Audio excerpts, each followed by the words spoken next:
বিসমিল্লাহির রহমানির রহিম। দিল্লি নয়, পিন্ডি নয়, নয় অন্য কোন দেশ, সবার আগে আমার বাংলাদেশ। আজকে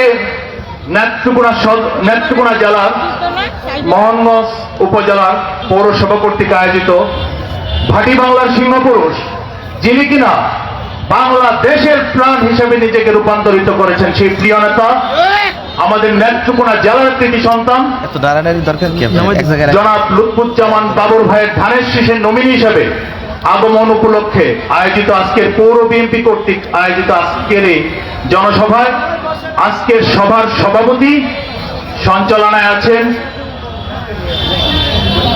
মোহনগঞ্জ পৌরসভা নির্বাচিত সাধারণ সম্পাদক, সাবেক নেতৃবৃন্দ, উপস্থিত আছেন মোহনগঞ্জ উপজেলার সভাপতি, সাধারণ সম্পাদক সহ সাবেক নেতৃবৃন্দ, সেই সাথে আমার সামনে উপস্থিত আছেন বাংলাদেশ জাতীয়তাবাদী দলের তৃণমূলের নেতৃবৃন্দ এবং আমার মা বোনেরা গ্রহণ করুন নেত্রকোনা জেলা বিএনপির পক্ষ থেকে আন্তরিক শুভেচ্ছা অভিনন্দন। আসসালামু আলাইকুম। সংগ্রামী নেতৃবৃন্দ, আপনাদেরকে দেখে আমার হিংসা হয়। আপনারা এমন একটা নেতা পেয়েছেন যে নেতাকে সারা বাংলাদেশ সেলুট করে। আমরা গর্বিত, আমরা লুৎফুজ্জামান বাবর ভাইয়ের কর্মী হিসেবে বাংলাদেশে আছি। আমি চাই ব্যক্তিগতভাবে আপনাদের কাছে অনুরোধ থাকবে, আমরা সকল দ্বিধা বিভক্ত ভুলে গিয়ে ধানের শীষকে শক্তিশালী করার লক্ষ্যে, লুৎফুজ্জামান বাবর ভাইয়ের হাতকে শক্তিশালী করার লক্ষ্যে সকলে ঐক্যবদ্ধ থাকবো। আপনারা কি রাজি আছেন? রাজি আছেন? ধন্যবাদ আপনাদেরকে। নেতৃত্বের প্রতিযোগিতা থাকবে, প্রতিহিংসা নয়। আমরা সর্বপ্রথম কৃতজ্ঞতা জানাই মহান আল্লাহ তাআলার কাছে।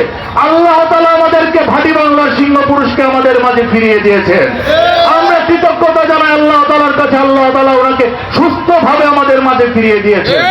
উনি, আপনারা জানেন, শহীদ রাষ্ট্রপতি জিয়াউর রহমানের পরিবারের পর সবচেয়ে নির্যাতিত মজলুম জননেতা জনাব লুৎফুজ্জামান বাবর সাহেব। উনি আমাদের মাঝে ফিরে এসেছেন ধানের শীষ নিয়ে। এর থেকে আর বেশি কিছু পাওয়ার আমাদের দরকার আছে? দরকার আছে? আমরা এমন নজির দেখাতে চাই মদনগঞ্জ খালিয়াজুড়িতে ধানের শীষের সাথে অন্যান্য প্রার্থী যদি থাকে, ডিফারেন্স থাকবে অনেক। আপনারা এমন ইতিহাস তৈরি করে দেন, আগামী দিন বাংলাদেশের রাষ্ট্র ক্ষমতায় যদি বিএনপি আসে, বিএনপির ভারপ্রাপ্ত চেয়ারম্যান যদি রাষ্ট্র ক্ষমতার দায়িত্ব নেয়, ইনশাল্লাহ আপনাদের ভোটার ব্যবধানের মাধ্যমে আপনাদের ভাটি বাংলার সিংহপুরুষকে আগের চেয়ে অনেক বড় জায়গায় রাখবে। আমরা ঐক্যবদ্ধ থাকতে হবে। আপনারা প্রত্যেকটা মানুষ শহীদ রাষ্ট্রপতি জিয়াউর রহমানের আদর্শ বুকে লালন করে রাজনীতি করেন। আপনারা ভাটি বাংলার সিংহপুরুষ জনাব লুৎফুজ্জামান বাবর ভাইয়ের কর্মী। আমাদের মধ্যে কোনো ভেদাভেদ না। আমি তো নিজেকে গর্ববোধ করি যে আমি আমার নেতা পেয়েছি এরকম একজন, যিনি কিনা বাংলাদেশের শহীদ রাষ্ট্রপতি জিয়াউর রহমানের পরিবারের পরে সবচেয়ে মজলুম জননেতা। এমন নেতার কর্মী হতে পারাটাও কিন্তু ধন্যবাদ এবং জীবন ধন্য বলে আমি মনে করি। আমি একজন ক্ষুদ্র মানুষ, আমার কোনো রাজনৈতিক পরিচয় নাই। আমি কিছুদিন আগে জেলা বিএনপি সম্মেলন করেছিলাম। আপনাদের সহ নেত্রকোনা জেলার 10টি উপজেলা এবং 5টি পৌরসভার মানুষের যে ভালোবাসা পেয়েছি, আমি আমার বাকিটা জীবন জাতীয়তাবাদী পরিবারের মানুষের জন্য নিজেকে উৎসর্গ করে দিতে প্রস্তুত থাকবো। সংগ্রামী নেতৃবৃন্দ, আগামীতে যে নির্বাচন হতে যাচ্ছে, যে নির্বাচন হবে ধানের শীষের নির্বাচন, শহীদ রাষ্ট্রপতি জিয়াউর রহমানের মার্কা, সেই ধানের শীষ মার্কা আপনার আমার প্রিয় নেতা জনাব লুৎফুজ্জামান বাবর ভাই নিয়ে এসেছেন। ইনশাল্লাহ আপনারা কথা দেন, এখানে যারা উপস্থিত আছেন আপনাদের মাধ্যমে পুরো মোহনগঞ্জবাসীকে আমি বলতে চাই, যদি 80% ভোট কাস্ট হয়, এর মধ্যে কি 78-79% ভোট বাবর ভাই পাবে? মারা হাত তোলেন, পাবে?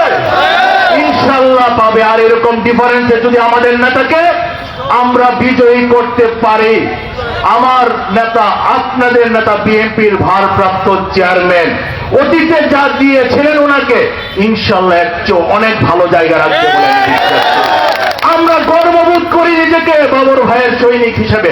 আমরা শহীদ রাষ্ট্রপতি জিয়াউর রহমানের আদর্শ বুকে লালন করি। বাবর ভাইয়ের কর্মী হিসেবে নিজেকে পরিচয় দিতে ধন্য মনে করি। ইনশাআল্লাহ আপনাদের সঙ্গে দেখা হবে, কথা হবে, আপনাদের পাশে সারাটি জীবন কাটাবো এবং আগামীতে যে নির্বাচন হতে যাচ্ছে এই নির্বাচনে সকল ভেদাভেদ ভুলে রাজনীতির মধ্যে প্রতিযোগিতা থাকবে, প্রতিহিংসা নয়। আপনারা কিছুদিন আগে কারা নেতা নির্বাচিত হয়েছেন, কারা হয়েছেন না, সেটা মুখ্য বিষয় না। সবাই আমরা ধানের শীষের মানুষ, লুৎফুজ্জামান বাবর ভাইয়ের মানুষ, এটাই হবে আমাদের পরিচয়। বাবর ভাই যদি আমাদের সাথে থাকে আর কিছু আমরা চাই না। আমি আপনাদেরকে কথা দিলাম, যে মানুষটা বিগত সময় 5টি বছর 2001 থেকে 5 পর্যন্ত যে উন্নয়ন সাধন করেছিল মদন মোহনগঞ্জ খালিয়াজুড়ি, ভবিষ্যতে যদি আল্লাহ তাআলা ওনাকে শুধু সুস্থ রাখেন, ওনার নজর শুধু আপনাদেরকে নিয়ে।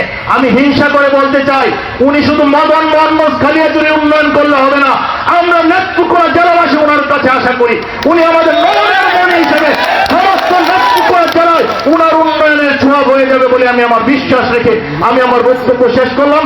বাংলাদেশ জাতীয়তাবাদী দল জিন্দাবাদ, শহীদ রাষ্ট্রপতি জিয়াউর রহমান অমরক, আমার আদর্শিক মা আপনাদের নেত্রী আমার নেত্রী বেগম খালেদা জিয়া জিন্দাবাদ, আমার নেতা বিএনপির ভারপ্রাপ্ত চেয়ারম্যান, আপনাদের নেতা বিএনপির ভারপ্রাপ্ত চেয়ারম্যান খুব অল্প সময়ে বাংলাদেশের মাটিতে আসবে, সেই প্রত্যাশা রেখে সকলকে ধন্যবাদ জানিয়ে আমি আমার বক্তব্য শেষ করলাম। আসসালামু আলাইকুম ওয়া রাহমাতুল্লাহ।